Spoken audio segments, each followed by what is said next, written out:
Artigo 5 da Constituição Federal. Inciso 6. É inviolável a liberdade de consciência e de crença, sendo assegurado o livre exercício dos cultos religiosos e garantida, na forma da lei, a proteção aos locais de culto e às suas liturgias. Inciso 8. Ninguém será privado de direitos por motivo de crença religiosa ou de convicção filosófica ou política, salvo se as invocar para eximir-se de obrigação legal a todos imposta e recusar-se a cumprir prestação alternativa fixada em lei. Né? Que às vezes você quer solucionar problema e às vezes você não precisa solucionar um problema. Você precisa mudar a maneira de ser, a maneira de, o conceito que você tem das coisas, a maneira de pensar. Quando você muda a maneira de pensar, você muda a maneira de agir. E aí a sua ação ela é de acordo com a palavra. E andar de acordo com a palavra é você andar no espírito. E se você, porque a palavra é espírito, então se você anda de acordo com o espírito, você vai ter vida e paz. Então, é o que a Bíblia promete. E como consequência, você vai testemunhar o Evangelho, Jesus Cristo, e a sua luz, a luz que está em você, vai brilhar. E aí as pessoas vão olhar para Jesus através de você. E tudo isso, a base de tudo isso é comunhão com Deus. Tá? Comunhão. Tá bom? Comunhão. Então, é isso que você tem que entender. Tá? É isso que você tem que compreender. Nós temos que compreender. Nós temos que priorizar é a nossa comunhão com Deus. O tempo de qualidade com a palavra. O tempo de qualidade orando, intercedendo. O tempo de qualidade, como foi falado na mensagem do Pensador, né, na introdução, a orar em espírito, orar em língua, passar tempo orando, né, deixando o Espírito Santo interceder por nós, pegando com, né? Tem um trecho, né, lá em Cantares, né, que até faz concordância com esse trecho do pegar com, né, do Romanos 8, que lá fala assim, ó, levanta o vento norte, vem o vento sul, e sopra sobre o meu jardim, para que se esparrame os seus perfumes, né? Você sabe que a palavra espírito é vento, né? Então, vento norte com vento sul. O vento norte, Espírito Santo. O vento sul, o seu espírito humano. Os dois ventos vão soprar no jardim e vai espalhar o perfume. Então, o que é o seu jardim? A sua vida espiritual, o seu espírito nascer de novo, o reino de Deus em você vai se manifestar. Então, junta os dois ventos, espírito com espírito. Como? Orando junto, ajudando, orando no Espírito Santo, orando em língua, né? Edifique a vossa fé santíssima orando no Espírito. Então, quando você passa tempo falando em língua, né, língua do Espírito, você edifica sua fé. Os dois ventos vão se unir, vão passar pelo jardim, esparrar as fragrâncias, espalhar o perfume, né, como Paulo falou, perfume de Cristo. Então, siga a palavra de Deus. Então, voltando.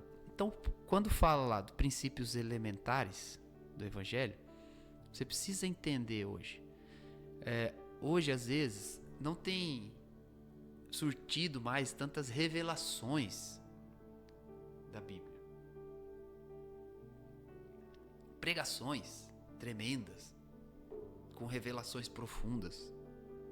Eu acredito que homens e mulheres de Deus têm tido revelações profundas, né, que buscam o Senhor no particular. Mas muitas vezes essas revelações elas não têm se manifestado ao povo. Por quê? Antigamente eu lembro, a gente falava, nossa, cara, que versículo da Bíblia o cara pregou, olha só esse entendimento desse mistério, né? Olha só, né, por que José pediu para levar os ossos dele quando saiu do Egito, né? Aí você vê no Novo Testamento, você entende por quê, né? Fica curioso aí agora, né? Né? Eu não vou falar não hoje não. Então, por quê? Aonde que tá no Novo Testamento? Então, essas coisas, vamos dizer assim, até brilhantavam, né? Porque a gente tinha sede de conhecer, de ler a Bíblia e tal. Só que é chato, né? Triste, porque a igreja brasileira pegou um caminho de romantizar as revelações. Ao invés de transformar, né? E deixar o fluir de que elas são instruções para nossa vida. Cara, você pega a carta de Tito, 1 Timóteo, 2 Timóteo, é tudo instrução. Instrução de vida prática. Você pega a carta de Efésios, que fala tanto, né? A armadura santa lá no final. Mas você pega capítulo 4 em diante, né? 3, 4, 5 e metade do 6. É instrução direta de como trabalhar, de como ser filho, de como ser pai, de como ser marido, de como ser esposa, de como se comportar em sociedade. Instrução direta. Você vê 1 Coríntios 14, a gente usa, né? Que fala dos dons de profecia e o dom de língua. Paulo explica ali interpretação de língua, edificação e profecia. Mas aquilo ali não era revelação sobre os dons, era instrução. Porque ele começa falando, gente, vocês estão brigando aí na hora do culto. Pô, cada um fala uma coisa, o cara vai pregar, fica falando em língua no altar, o outro profetiza, o outro já profetiza em cima, não dá tempo e tal. Então é o seguinte, ó, fazer uma ordem no culto. O reino de Deus é com ordem e decência, tá? Profetas, o Espírito está sujeito aos profetas, então segura a onda, beleza? Ó, vai profetizar, quem tiver uma palavra, um salmo e tal, vai ser 2 ou 3 no máximo. Tá? Um de cada vez. Profetizou, se sente, fique calado, deixa o outro profetizar. Cara, ele teve que dar mínimos detalhes de como se comportar no culto.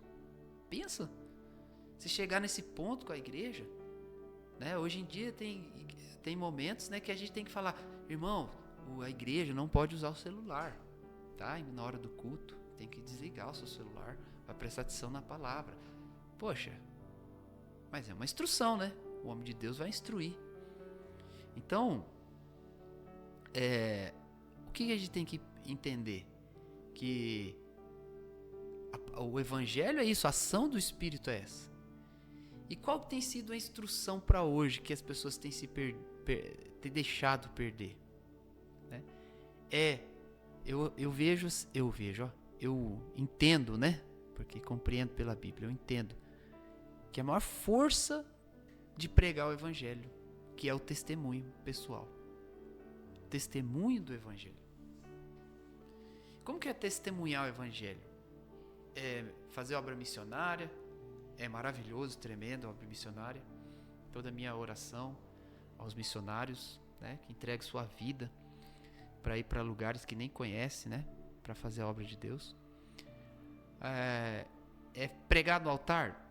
Toda a minha honra, consideração aos pregadores de altar, né? Principalmente os que cuidam da igreja, né?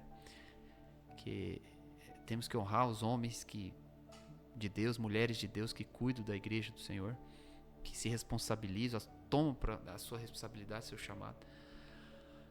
Mas o maior testemunho, gente, é na vida pessoal. É o que Cristo faz através de você no pessoal, no como se comportar, no como ser. É a natureza de Deus fluindo em você. É o testemunho que dá para as pessoas no dia a dia. Então, o evangelho, ele tem o lado de comportamento social, familiar. É mais tremendo que qualquer orientação científica, pedagógica, psicológica, cooking, né, da vida. O evangelho é tremendo essa parte. O evangelho mostra como você abrir uma empresa e ser bem sucedido. O evangelho mostra como se comportar e crescer no seu trabalho. O evangelho mostra como você ser um filho, cooperar na sua casa. O Evangelho mostra como você ser um pai e lidar com seu filho. O Evangelho mostra como se comportar em sociedade. Mas as pessoas têm deixado isso de lado para ficar no Evangelho romântico. Aí sabe o que acontece? Acaba indo para o caminho mais fácil. O que é o caminho mais fácil? É aquilo que é, às vezes, uma palavra, uma instrução, acaba se tornando uma doutrina bíblica. Ou a pessoa cria uma doutrina bíblica. Né? Tá. O que é o caminho mais fácil, por exemplo? O pastor local, né? Ou o esposo na família, o sacerdote do lar. Ele dá instrução que a pessoa precisa mudar. Ó, temos que trabalhar assim, você tem que ser responsável nisso, naquilo, que é o Evangelho. Aí o crente não gosta, ele começa a criticar o pastor. Aí vem um pregador de mídia, que vem na cidade dele uma vez cada 2, 3 anos, que não cuida de igreja, só fica na internet fazendo palestra. Nem é submisso nem a uma igreja e também não tem uma igreja que ele cuida. Aí esse pregador vem, cobra lá R$200 lá na palestra pra chamar ele de lindo. Ih, que lindo! Linda! Lindo! Aí o irmão vai lá, paga, né? Ele falta o culto dele porque ele vai lá, ainda paga. Não dá nem oferta na igreja dele direito. Não dá oferta nem na vida do pastor dele, né? Mas ele vai lá e paga pra ouvir, lindo. Aí quando ele volta, o pastor dá instrução pra vida dele diária. Aquela mulher fala, nossa, o pregador falou que eu sou linda, linda. E o pastor tá aqui brigando comigo que eu tenho que mudar com meu marido, parar de bater boca com meu marido, fazer sexo com meu marido. Poxa, me falando que eu tenho que orar, que eu tenho que jejuar, crescer espiritualmente. Pô, mas eu gostei do linda. Evangelho romântico, aí que tá, mano. Aí o povo gosta. Aí o pastor é o errado. Aí o que acontece? Vai mudar de igreja, né? Vai ficar indo numa que encaixa ao pensamento dela. Às vezes ela acha, fica um tempo, aí daqui a pouco, não dá mais, vai pra outra. Assim são as pessoas hoje, triste isso. Aí as revelações profundas tinham que vir, mas não, Deus tem que se diminuir, vamos dizer assim, a unção de Deus, a forma de Deus trabalhar, para ensinar o povo a ter convívio social certo.